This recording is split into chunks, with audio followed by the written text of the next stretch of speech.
세계적인 유망주로 촉망받던 미국의 여성 사이클 선수가 숨진 채로 발견됐습니다. 경찰은 삼각관계에 따른 치정 사건으로 보고 용의자를 공개 수배했습니다. 캘리포니아주가 물 부족 사태가 심각하다면서 주민들에게 물 사용량을 줄여달라고 당부했습니다. 상황이 개선되지 않을 경우 강제 절수령에 대한 가능성도 언급했습니다. 한인 최초로 LA시 검사장에 출사표를 낸 리처드 김 후보가 LA의 치안 확보를 가장 큰 과제로 지목했습니다. 한인 등 아시안들의 공직 채용을 더욱 확대할 뜻도 내비쳤습니다. 캘리포니아주의 코로나19 확진자 수가 오미크론 확산 이후 최고치를 기록했습니다. 입원 환자 수도 급증하면서 우려가 커지고 있습니다. 여러분 안녕하십니까? 5월 23일 첫 소식입니다. 미국 주도의 인도태평양 경제협의체 IPEF가 공식 출범했습니다. 표면적으로는 경제협력체지만 중국을 견제하겠다는 목적이 더 큽니다. 윤석열 대통령은 화상 정상회의에 참석했습니다. 이정은 기자입니다. 일본을 방문 중인 조 바이든 미국 대통령. 인도태평양 경제 프레임워크 IPEF 참여를 결정한 12개 나라 정상들에게 고맙다는 인사를 건넸습니다. Thank you all for joining today for the launch of the Indo-Pacific Economic Framework for Prosperity. IPEF 정상회의에 화상으로 참석한 윤석열 대통령은 한국이 적극적인 역할을 할 것이라고 강조했습니다. 반도체, 배터리, 미래차 등 첨단 산업의 핵심 역량을 보유한 한국은 영내국과 호혜적인 공급망을 구축할 것입니다. 표면적으로 IPEF는 공급망 문제를 해결하고 환경과 반부패 문제까지 협력하는 경제협의체를 표방하고 있습니다. 그러나 좀 더 들여다보면 미국이 중국을 견제하겠다는 목적이 더 큽니다. 중국 의존적인 공급망 문제를 해결할 뿐 아니라 첨단 기술을 놓고 중국과 벌이게 될 패권 경쟁에서 미리 우군을 확보하겠다는 미국의 계산이 깔린 겁니다. 반도체, 배터리 분야에서 기술력이 좋은 한국의 참여를 반기는 이유도 여기에 있습니다. 당장 중국의 반발이 예상된다는 지적에 윤 대통령은 중국의 반응이 비합리적이라는 반응을 보였습니다. 중국이 과민하다지만 실상은 미국, 일본, 인도를 중심으로 한 대중국 견제 대열에 한국도 참여하게 됐습니다. MBC 뉴스 이정은입니다. 일본을 방문 중인 미국 바이든 대통령이 중국이 대만을 공격할 경우 군사적으로 개입할 수 있다는 경고의 메시지를 보냈습니다. 또 일본의 유엔 안보리 상임이사국 진출을 지지했는데 이런 미국의 의도를 현영준 특파원이 분석했습니다. 미국 바이든 대통령과 일본 기시다 총리는 중국의 군사적 팽창을 강하게 반대했습니다. 정상회담 후 공동 기자회견에선 바이든 대통령이 중국에 분명한 경고의 메시지를 보내기도 했습니다. Are you willing to get involved militarily to defend Taiwan if it comes to that? Yes, You are. that's the commitment we made. 바이든 대통령의 발언 수위가 강해 백악관에서 대만 정책에 변함이 없다며 서둘러 진화에 나서기도 했습니다. 일본은 이번 미일 정상회담을 통해 상당한 실익을 챙겼습니다. バイデン大統領から日本が常任理事国になることを支持するとの表明がありました。 유엔 안보리 상임이사국에 진출하기로 한 데 대해 미국 바이든 대통령이 지지 의사를 보낸 겁니다. 또 적 기지 반경 능력이나 방위비 예산 2배 증액 등 일본의 국방 강화 계획에 대해서도 미국의 지지가 있었습니다. 한편 일본은 미국이 주도하는 IPEF, 인도태평양 경제 프레임워크에 적극 참여하기로 했고 오늘부터 일본에서 열리는 쿼드에서도 주도적 역할을 하기로 했습니다. 도쿄에서 MBC 뉴스 현영준입니다. 중국은 바이든 대통령의 군사 개입 발언에 대해 곧바로 발끈했습니다. 다만 IPEF에 가입한 한국에 대해서는 상대적으로 말을 아꼈습니다. 베이징에서 조희영 특파원입니다. 일본 순방 중인 미국 바이든 대통령이 대만 군사 개입 가능성을 언급하자 중국은 곧바로 격앙된 반응을 내놨습니다. 왕원빈 중국 외교부 대변인은 정례 브리핑에서 중국의 내정에 간섭하지 말라며 미국에 엄중한 항의를 했다고 밝혔습니다. 台湾是中国领土不可分割的一部分，台湾问题纯属中国内政，不容任何外部势力干涉。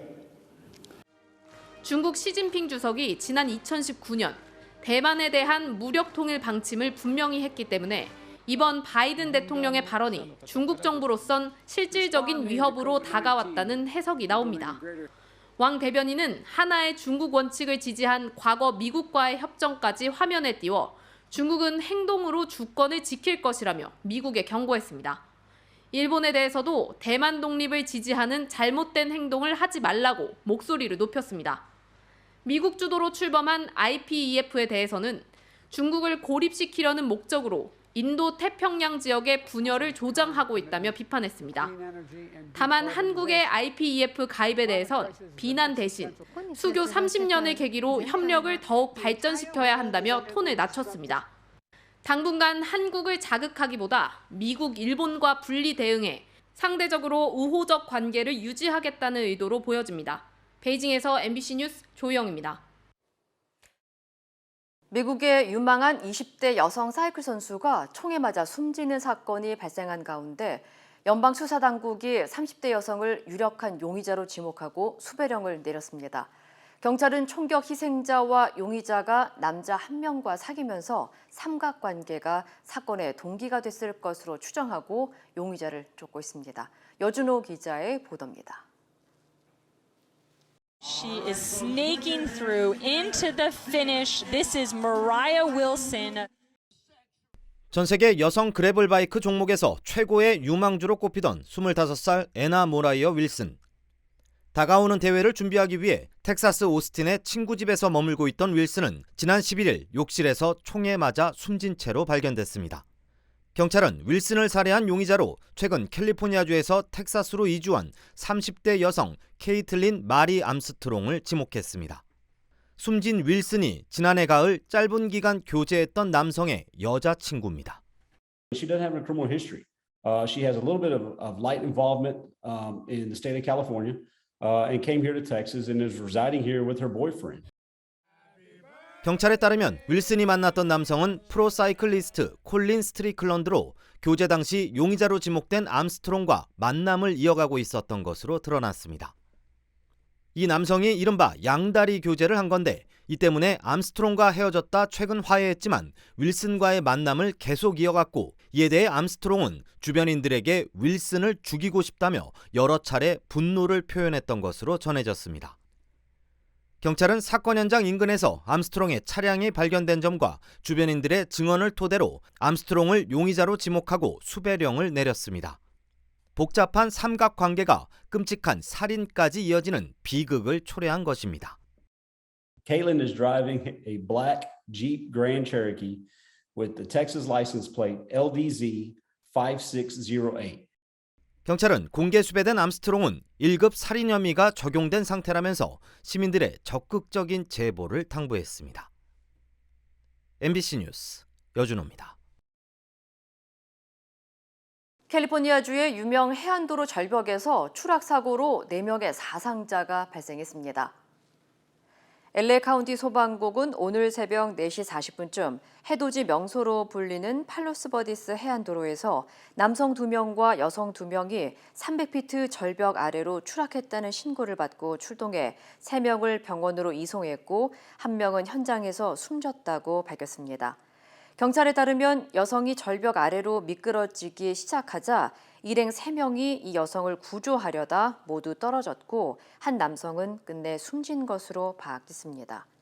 해당 지역의 주민들은 해돋이를 보러 오는 관광객들이 많지만 절벽 인근의 울타리와 경고 문구 등 안전장치가 없고 특히 새벽에는 시야를 확보하기 어려워 안전사고 위험이 크다고 전했습니다. 캘리포니아주가 극심한 가뭄으로 인한 심각한 물 부족 사태를 우려하면서 주민들에게 강제 절수령에 나설 수 있다고 경고했습니다. 게빈 뉴섬 캘리포니아 주지사는 가뭄이 지속되고 무더운 여름이 다가오고 있지만 여전히 물 사용량이 줄지 않고 있다면서 만약 주민들이 절수하지 않을 경우 수주일 안에 절수 상황을 점검한 후 의무적 급수 제한에 돌입할 것이라고 밝혔습니다. 또 상수도 업체들이 가뭄 비상사태를 알리고 물 절약 조치를 더 공격적으로 시행해달라고 당부했습니다. 캘리포니아주는 매년 1월부터 3월 동안 연중 강수량이 집중되지만 올해는 최근 100년 사이 가장 적은 강수량을 기록할 정도로 심각한 가뭄에 시달리고 있습니다. 미국이 때이른 폭염과 눈보라 등이 이어지면서 이상기후에 시달리고 있습니다. 지난 주말 버지니아주에서 뉴햄프셔주를 이르는 북동부 지역은 평년보다 화씨 20도에서 30도 더 높은 기온을 기록하며 일부 지역은 사상 최고 기온을 기록했습니다. 반면 서부 콜로라도주 덴버 일대에는 눈보라가 몰아치며 폭설이 쏟아져 일부 지역은 최대 50cm의 눈이 쌓였고 폭설로 인한 피해도 속출해 21만 가구의 전기 공급이 끊기기도 했습니다. 중부 지역 미시간주의 경우 토네이도가 강타하면서 사상자까지 발생했습니다. 이에 대해 국립기상국은 북동부 지역의 때이른 폭염은 동부 해안에 형성된 고기압 때문이라고 해석하면서 미 전역에서 다양한 기후가 동시에 나타나는 현상에 대해선 기후변화의 가능성을 배제할 수 없다고 덧붙였습니다. 영국 프로축구 프리미어리그 EPL에서 뛰고 있는 손흥민 선수가 아시아인 최초로 득점왕에 등극했습니다. 손흥민은 소속팀인 토트넘 핫스퍼와 노리치 시티와의 EPL 최종 라운드에 선발 출전해 후반 25분과 30분 연달아 득점에 성공하며 이번 리그에서 총 23골을 기록해 리버풀의 모하메드 살라와 공동 득점왕에 올랐습니다. 영국 EPL뿐만 아니라 스페인과 독일, 이탈리아, 프랑스 등 세계 축구 5대 빅리그에서 아시아인이 득점왕에 오른 것은 이번이 처음입니다. 한편 윤석열 대통령은 소셜미디어를 통해 손흥민 선수의 득점왕 등극은 개인 영예일 뿐만 아니라 아시아 축구계 모두가 축하할 경사라면서 축전을 보냈습니다. 한인이 처음으로 LAC 검사장에 출사표를 던졌습니다.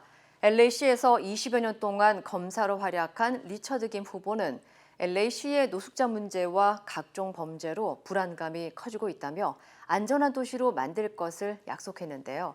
특히 한인 등 아시안 검사 채용을 확대해 아시안 커뮤니티를 대변하는 데 주력하겠다고 강조했습니다. 홍지은 기자의 보도입니다. 수년째 이어지고 있는 노숙자 문제와 계속해서 증가하는 범죄로 얼룩진 LAC. 치안 강화를 위해 한인 검사가 처음으로 시 검사장에 도전합니다.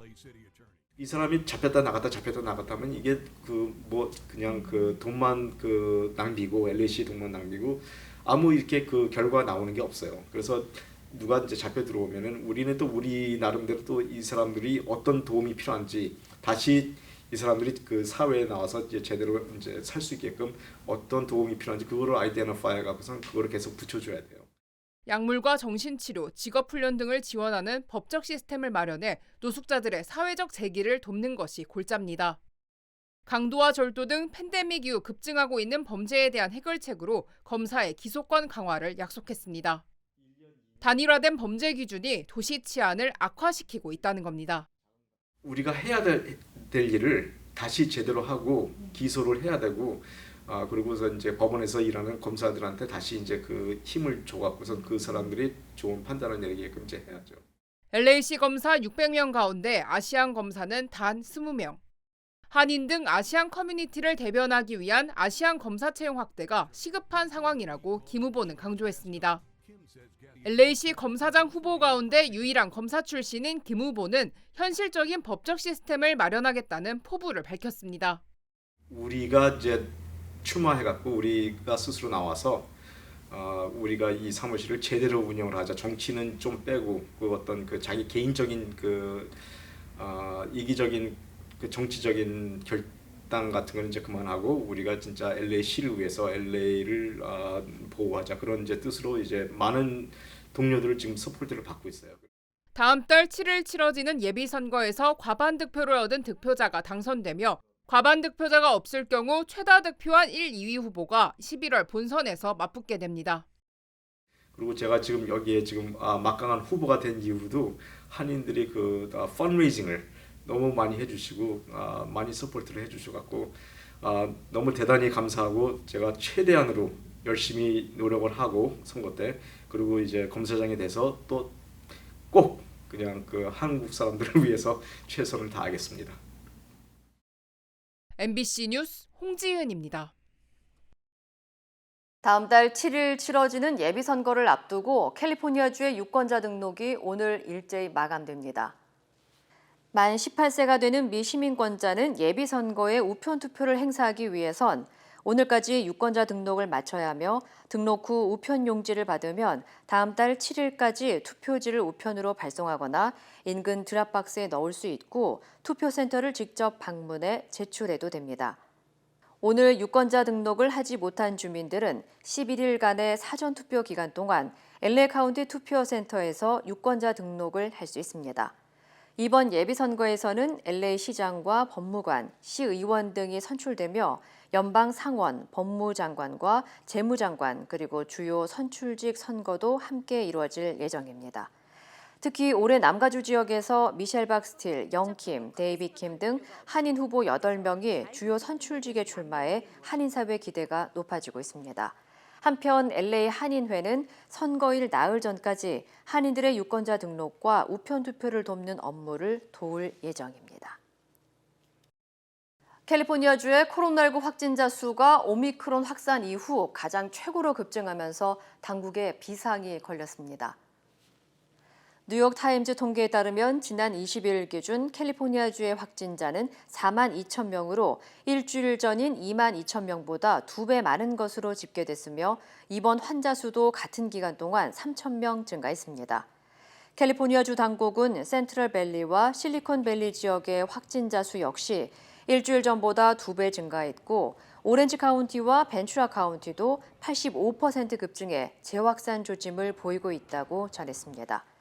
당국은 지난 2월 실내 마스크 의무화 해제 등 위드 코로나 시행 이후 방역 지침이 느슨해지면서 확진자 수가 증가하기 시작했고 이 확산세가 지속될 경우 여름 감염자 수가 오미크론 대유행 수준을 넘을 것이라며 백신 접종과 실내 마스크 착용 등 방역 수칙 준수를 거듭 당부했습니다.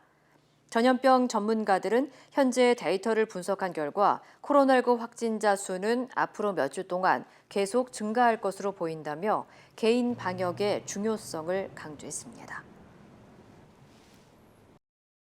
LA 카운티에서 여름철 코로나19 확산에 대비해 5세부터 11세 어린이를 대상으로 한 부스터샷 접종이 시작됐습니다. 바바라 페러 LA 카운티 보건국장은 최근 코로나19 확진자 수가 다시 증가하고 있는 만큼 어린이들의 부스터샷 접종을 시작했다고 밝혔습니다. 이에 따라 2차 백신을 접종한 지 5개월이 지난 5세부터 11세 어린이들은 3차 백신 접종인 부스터샷을 맞을 수 있습니다. LA 카운티 보건국에 따르면 지난 20일 기준 코로나19 신규 확진자는 3,180명으로 집계됐으며 이는 한 달 전보다 2배 늘어난 수치입니다. 앞서 LA 카운티 보건국은 코로나19 확진자 수가 급증하자 지난달 22일부터 한 달간 실시한 대중교통 내 마스크 의무화를 30일 더 연장한다고 발표했습니다. 한인들도 많이 찾는 유명 땅콩 버터 제품에서 살모넬라균이 검출돼 리콜됐습니다. 연방식품의약국 FDA는 제과기업 JM 스모커 컴퍼니가 생산 중인 지프 땅콩 버터에서 살모넬라균이 발견돼 리콜한다고 밝혔습니다. 이 제품은 캘리포니아와 텍사스 등 미 전역 12개 주에서 14명이 식중독에 걸렸고 이 가운데 2명은 입원한 것으로 보고됐습니다. 리콜 대상은 켄터키주 렉싱턴 공장에서 만든 크리미 피넛버터와 크리미 피넛버터 트윈팩, 그리고 내추럴 크런치 피넛버터 등으로 58개 제품입니다. FDA는 소비자가 문제 제품을 집에 장기 보관할 가능성이 높은 만큼 더 많은 환자가 발생할 수 있을 것으로 우려하면서 해당 제품을 섭취하지 말 것을 권고했습니다. 국제통화기금 총재가 한국산 가상화폐인 루나와 테라 사태가 다단계 사기였다고 비판했습니다. 경찰은 개발사 내부 직원의 횡령 혐의를 추가로 포착해 수사에 착수했습니다. 손하늘 기자입니다. 10만 원이던 시장 가격이 단돈 1원으로 폭락해 국제 가상화폐 시장 전체를 무너뜨린 루나와 테라. 이 가상화폐를 개발한 테라폼랩스와 권도형 대표는 투자금을 예치하면 고수익을 보장한다며 전 세계 투자자들을 끌어모았는데 국제통화기금 총재는 루나와 테라가 발행 구조부터 전형적인 다단계 피라미드 사기라고 했습니다. Backed with assets, one to one, it is stable. When it is not backed with assets, but it is promised to deliver 20% return, it's a pyramid. It's eventually they fall to pieces. 서울경찰청 사이버수사대는 회사 돈을 테라폼랩스 내부 직원이 빼돌린 정황을 추가로 포착해 조사에 착수했습니다. 경찰이 포착한 횡령 의심 자금은 회사가 보유하고 있던 가상자산으로 경찰은 국내 가상화폐 거래소에 테라폼랩스와 루나 파운데이션 가드 관련 자산을 거래하지 못하도록 자금 동결을 요청했습니다. 경찰은 자금 추적을 통해 횡령 규모와 용의자를 밝힐 계획인데 권 대표가 직접 연루된 정황은 확인되지 않았다고 설명했습니다. 검찰 수사도 속도를 내고 있습니다. 피해자들의 고발을 접수한 서울 남부지검은 이번 사건을 금융증권범죄 합동수사단에 1호 사건으로 배당하고 조만간 강제 수사에 돌입할 것으로 알려졌습니다. 이런 가운데 테라폼랩스 법인이 한국에 이어 싱가포르에서도 잠적한 것으로 알려졌습니다.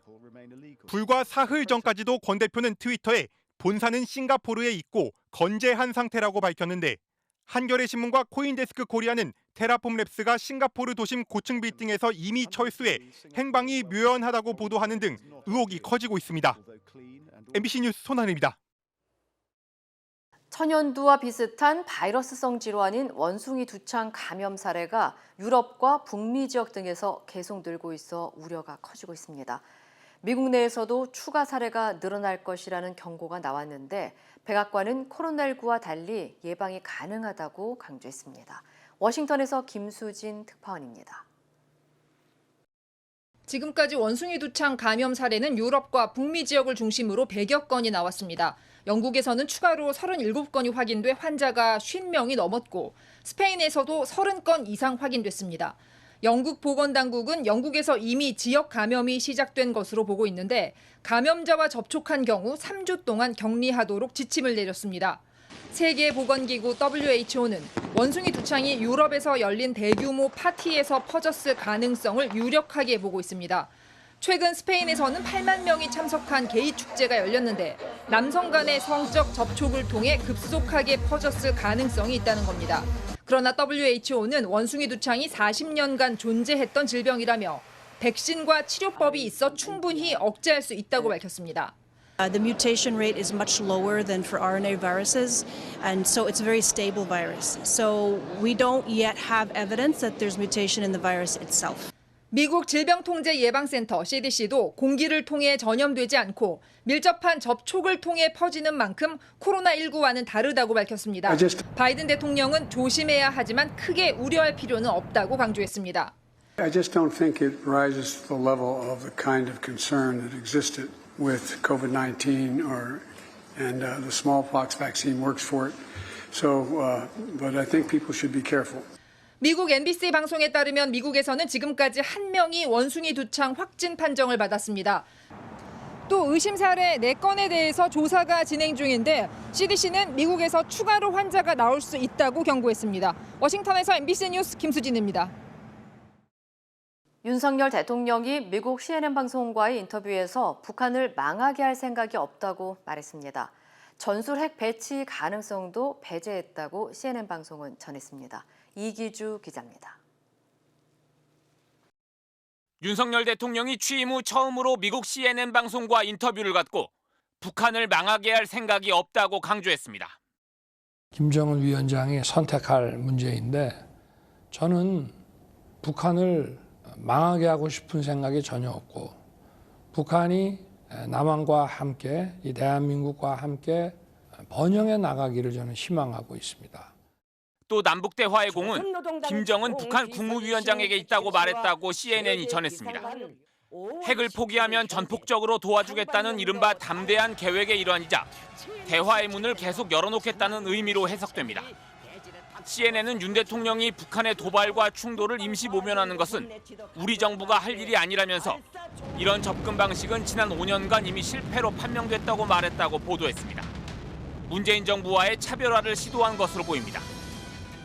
어떤 일시적인 도발과 대결을 피하기 위해서 많은 사람들은 그거를 불종 외교라고도 표현을 하지만 한미 정상회담에서 논의된 다양한 방식의 한미 연합훈련에 대해 윤 대통령은 이는 준비 태세를 위한 군의 기본적인 의무라고 강조했다고 CNN이 전했습니다. CNN은 하지만 윤 대통령이 한반도의 전술핵 재배치 가능성은 배제했다고 보도했습니다. 해구산을 포함한 미국의 포괄적 방어 능력은 수용하면서도 국지전에 주로 사용되는 전술핵 배치에 대해선 부정적인 입장을 보인 것으로 관측됩니다. MBC 뉴스 이기주입니다. 윤석열 대통령이 미국 타임지가 선정한 2022 세계에서 가장 영향력 있는 인물 100인에 선정됐습니다. 관련 소식 전해드립니다. 타임지는 2004년부터 매년 지도자, 혁신가, 예술가 등 6개 부문에서 영향력 있는 100인을 발표하는데요. 윤 대통령은 미국, 우크라이나 대통령과 함께 올해의 지도자 부문에 선정됐습니다. 타임지는 한반도 긴장이 높아지는 가운데 외교 경험이 거의 없는 전직 검사가 도전 과제를 떠맡기로 결심했다며 윤 대통령을 소개했는데요. 역대 대통령 중에선 문재인 전 대통령이 2018년, 박근혜 전 대통령이 2013년에 지도자 부문에 선정됐습니다. 한편 지난해 전 세계적 인기를 끈 오징어 게임의 황동혁 감독은 거장 부문에 이름을 올렸습니다. 관련 기사는 다음 달 6일과 13일자 타임지에 게재될 예정입니다. 지난해 미국 유명 오디션 프로그램에 출연해 화제가 됐던 세계 태권도 연맹 시범단이 이탈리아 도시를 뜨겁게 달궜습니다. 밀라노의 상징인 두오모 광장 앞 야외 무대에 모인 4만 명의 관객들. 그들의 시선을 사로잡은 건 다름 아닌 한국의 태권도입니다. 마치 칼군무를 연상시키는 품새와 화려한 돌려차기까지 관객들은 박수와 환호로 응답했습니다. 이날 공연은 음악축제의 10전 행사로 진행됐는데요. 월드 투어를 재개한 시범단은 이탈리아 도시 7곳을 순회하며 태권도의 우수성을 알릴 예정입니다. 미국 록밴드 너바나의 리더 커트 코베인이 사용했던 전자기타가 57억 원에 판매됐습니다. 이번 경매에서 낙찰된 기타는 Smells Like Teen Spirit의 뮤직비디오에서 코베인이 들고 나온 것으로 유명한데요. 1990년대 록 음악을 대표하는 해당 노래의 뮤직비디오 영상은 조회수 14억 회를 기록할 만큼 너바나의 히트곡입니다. 해당 기타는 이제는 전설이 된 커트 코베인이 생전 제일 좋아하던 기타로 알려졌는데요. 경매 예상가보다 7배 비싼 가격으로 기타를 낙찰받은 사람은 미국 프로풋볼팀의 구단주이자 억만장자로 알려졌습니다. 이 시각 세계였습니다.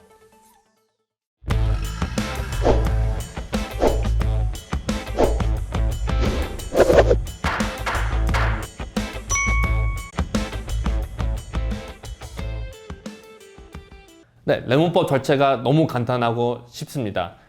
문제가 있으면은 레몬법 변호사한테 통화해갖고 레몬법 변호사가 모든 일을 다 하고 변호사 비용도 없고 처음부터 끝까지 혜택 한 달 안에 받을 수가 있습니다.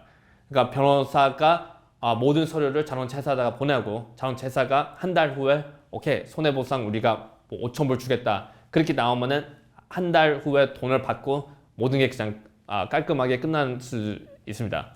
그 대신 자동차 회사가 싸우게 되면은 아니면은 케이스를 거절하면은 2차로 소송을 들어가야 됩니다. 소송이 들어가면은 시간이 좀 오래 걸릴 수 있죠. 1년 정도 아니면 1년 넘게 걸릴 수도 있지만 그래도 변호사 비용이 없습니다. 그러니까 꼭 레몬법 변호사를 찾을 때 무조건 그거를 확인하세요. 처음부터 끝까지 소송이 들어갈 때도 변호사 비용이 없는 거 안 내는 분을 꼭 찾으세요. 왜냐면 레몬법은 원래 변호사 비용을 안 받고 하는 법이니까 레몬법은 재판까지 가고 이기게 되면은 그러면은 손님 차값을 환불해주고 근데 차값이 뭐 4만 불 차값이면은 4만 불 주고 변호사 비용은 20만 불 넘게 나올 수도 있어요. 그러면은 변호사 비용은 20만 불 통째로 다 주는 거예요. 그러니까 변호사 비용이 손님보다 5배 더 클 수도 있죠. 왜냐면 변호사 비용이 차값보다 더 비싸면은 자동차 회사에서 혜택을 줄 때 어느 정도 말을 하세요. 손님한테 손해보상을 10,000불 주고 변호사 비용 우리가 10,000불 주겠다. 그러니까 통째로 20,000불을 주겠다. 뭐 그렇게 나올 수도 있고 아니면은 자동차 회사에서 변호사 비용을 더 많이 줄 수 있고 더 적게 줄 수 있고 손님이 더 많이 받을 수도 있고 더 낮게 받을 수 있고 소송이 들어갈 때도 근데도 거의 80% 90% 손님 똑같이 일을 안 해요. 그냥 변호사 일만 더 많아지지요. 제가 법원도 많이 가고 판사도 만나고 여러 가지 해야 되는데 똑같이 손님한테는 뭐 일이 없어요. 그 대신 기다리는 시간 그게 늘어지죠. 소송이 들어가면은 그러니까 손님이 한 1년 뭐 될 수도 있고 1년 넘을 수도 있어요. 그러니까 그거 통해서는 근데 대부분 똑같아요. 뭐 하는 거는 별로 없어요. 그러니까 그렇게 되게 쉽고 되게 간단해요, 레몬법이.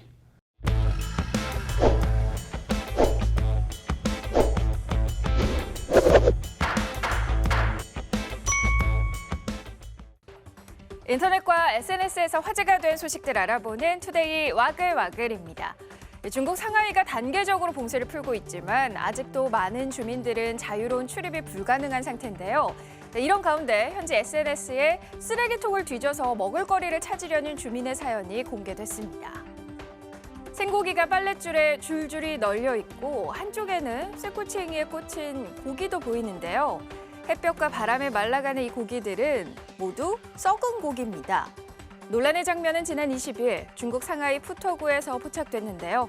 인근 식당 주인이 긴 봉쇄령에 영업을 하지 못하자 냉장고에 있던 식자재가 상해 모두 폐기한 겁니다.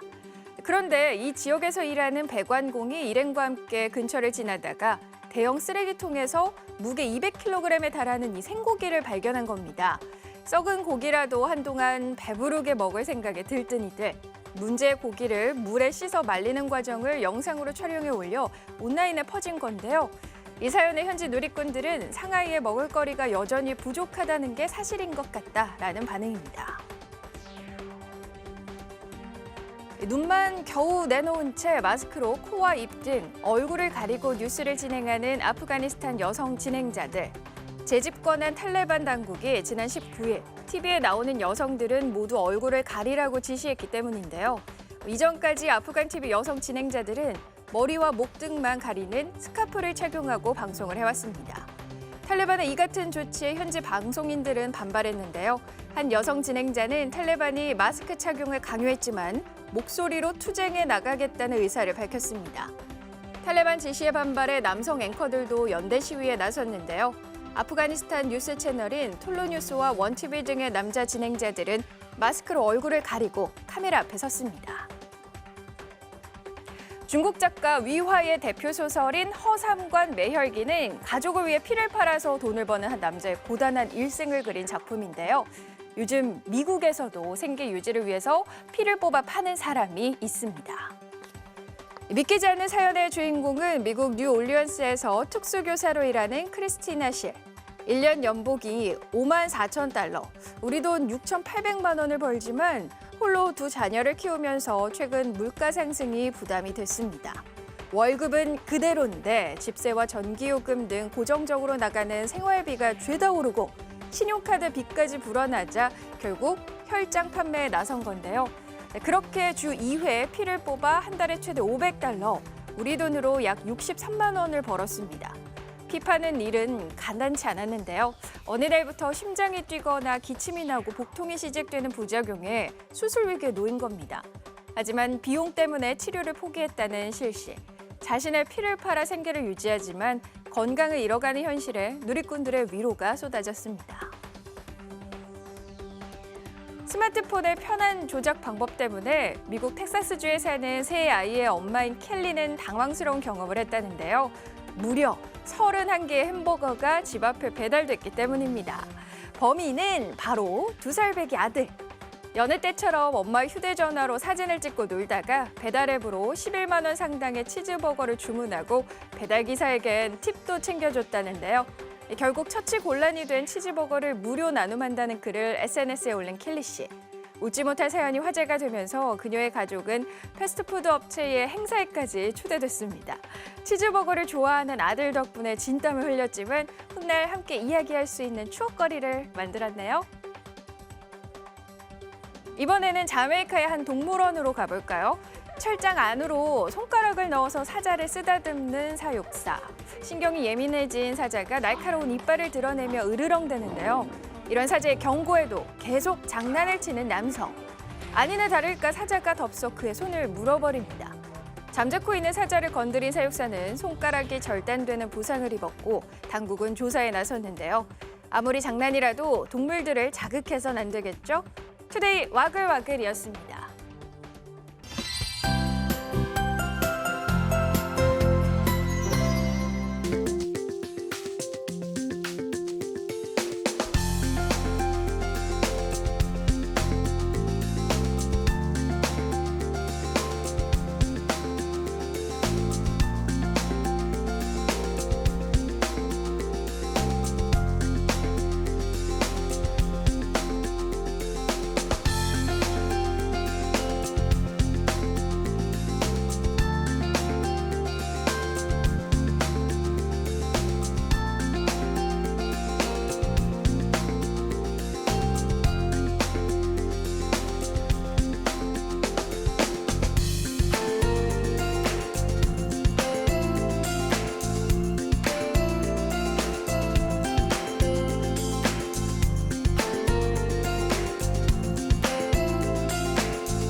이상으로 5월 23일 월요일 뉴스를 마칩니다. 시청해주신 여러분 고맙습니다.